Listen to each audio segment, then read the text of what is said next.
The tent was cut open from the inside, not torn, not ripped in a struggle. Cut, clean, deliberate slashes, made by someone standing inside a sealed shelter in the middle of a sub-zero night, choosing to open an exit rather than use the door 3 feet away. 9 people had been camping on that mountain. All 9 were found dead, and every piece of evidence investigators gathered only made the case stranger. Injuries with no cause, a scene with no footprints leading back, and a final official report that essentially admitted defeat. This is the story of a night no one has ever fully explained, and the theories that still divide the people who've spent decades trying to solve it. They were 9 experienced hikers, most of them university students in their early 20s, led by a seasoned outdoorsman who had made harder crossings than this one before. The route they'd chosen crossed a remote stretch of mountain wilderness known for sudden, violent storms, but nothing in its history suggested anything worse than that. This wasn't a reckless group. They kept detailed trip journals. They photographed the route daily. They checked in with a system of planned radio contacts and return dates. Everything about their preparation suggested people who respected the mountain and planned for its risks. For the first several days, nothing about the trip stood out. Journal entries describe cold but manageable weather, good group morale, minor gear adjustments. Photographs recovered later show smiling faces, ordinary campsite routines, no sign of tension or fear. Then, on the 9th night, they made camp on an exposed slope, a strange decision, since safer, more sheltered ground sat less than a mile further down the route. No one who has since studied their maps, their journal, or their photographs has ever been able to explain why they stopped there instead of continuing on. It would be the last decision most of them ever made. What happened next has been pieced together entirely from physical evidence because no one survived to describe it. Sometime after dark, something inside that tent triggered a reaction severe enough that 8 of the 9 people tore through the canvas wall from the inside and ran out into a night that had dropped to nearly 30 degrees below zero. They did not use the tent's actual entrance. They cut new exits in multiple places, as though whatever was happening didn't allow time to reach the door. They were not dressed for the cold. Several were in socks. At least one was barefoot. They left behind coats, boots, supplies, food, nearly everything a person would need to survive even a short walk in that kind of temperature. They ran anyway, down the slope, away from the tent, into open terrain with no shelter for miles. Search teams, alerted weeks later when the group failed to check in, eventually found the tent still partially standing, collapsed under snow, its walls slashed open from within. From there, they followed a trail of footprints leading away from the campsite, footprints made by people wearing socks or nothing at all, on a mountain slope, at night, in temperatures that would cause frostbite within minutes. The footprints simply stopped. Under the snow that had fallen since, there was nothing more to follow. The bodies were recovered over the following weeks, scattered across the slope in a pattern that has puzzled investigators ever since. 2 were found first, close to a large tree roughly a mile from the tent, both severely underdressed, both dead from hypothesized hypothermia. The tree itself told its own story: broken branches up to a height of 5 meters, and injuries to both hikers' hands consistent with someone climbing, urgently, without proper grip or footing, as though they were trying to see something from height or escape something at ground level.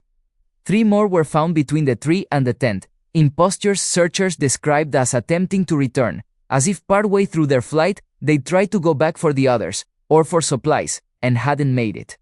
The final 4 were not found until spring, when the snow melted enough to reveal a ravine nearly 70 meters from the tree. It's here that the case stops being simply tragic and starts being genuinely strange.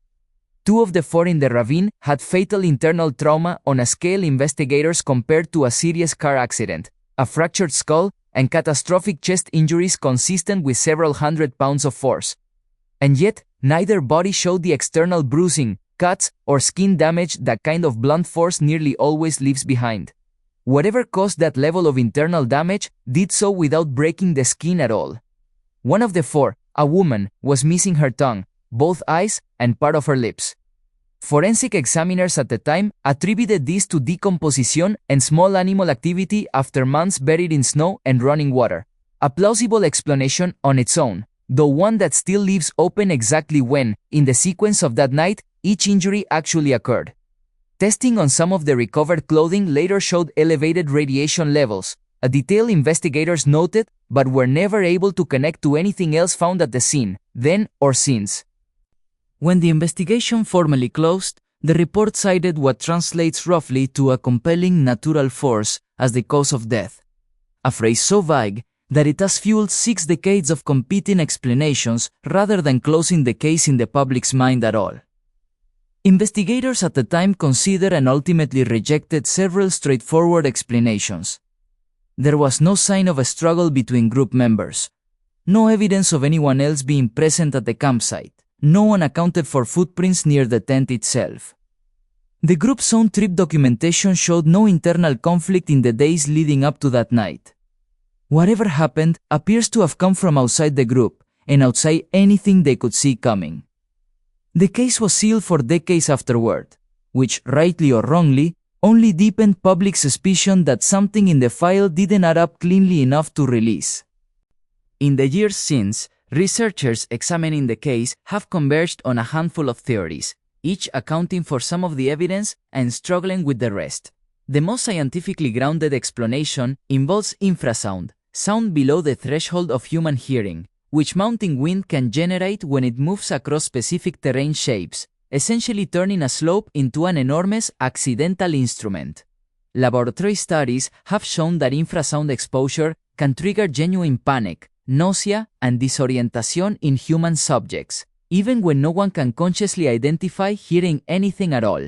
Under this theory, wind moving across that particular slope that particular night could have produced a physiological panic response strong enough to override rational judgment, explaining why calm, experienced hikers might suddenly feel an overwhelming, involuntary need to flee a sealed, insulated shelter for open sub-zero terrain.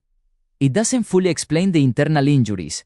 A second theory points to a slab avalanche, not large enough to bury the tent, but capable of delivering a sudden, localized wave of snow and blunt force to anyone caught at its edge, potentially accounting for the internal trauma without external bruising. This theory has gained more traction in recent years after similar small slab events were documented producing comparable injuries elsewhere. It struggles, however, to explain why the group would run toward more open, exposed terrain rather than away from a slide, and doesn't address the tree climbing or the missing pieces on the woman found in the ravine. A third, smaller group of researchers argues that no single existing theory accounts for the full pattern of evidence: the cuts, the undressed bodies, the tree, the injuries, the radiation, the missing features, cleanly enough to consider the case genuinely closed, regardless of what the original report concluded. What's rarely disputed by anyone who has studied the case closely is this: whatever happened, it happened fast, it happened at night, and it convinced 9 people who trusted their own judgment and knew the terrain well that their only chance of survival was to run into conditions that killed most of them within hours. Cases like this occupy an unusual space in how we think about the unexplained. This wasn't a story that started as folklore and gained detail with retelling. It started as a fully documented, physically evidenced tragedy, investigated by professionals with no motive to sensationalize it. And it has resisted a fully satisfying explanation for over 60 years despite that scrutiny. That's part of why it continues to draw serious researchers rather than only enthusiasts. It sits at the genuine edge of what environmental science, human physiology, and forensic evidence can currently explain. A reminder that even well-documented, well-investigated events can leave behind questions modern methods still can't fully close. 60 years later, the ravine, the tree, and the slope are all still there, largely unchanged. A place people can still visit, still walk the same road the group walked in those final days. What's harder to visit is an answer. The official file has a cause of death. It does not have an explanation for why 9 capable, careful people decided, together, in the dark, that cutting their way out of the one shelter that could keep them alive was safer than staying inside it. No one who has since studied this case since has ever fully told you what convinced them of that. If cases like this pull you in, subscribe. There's another one waiting.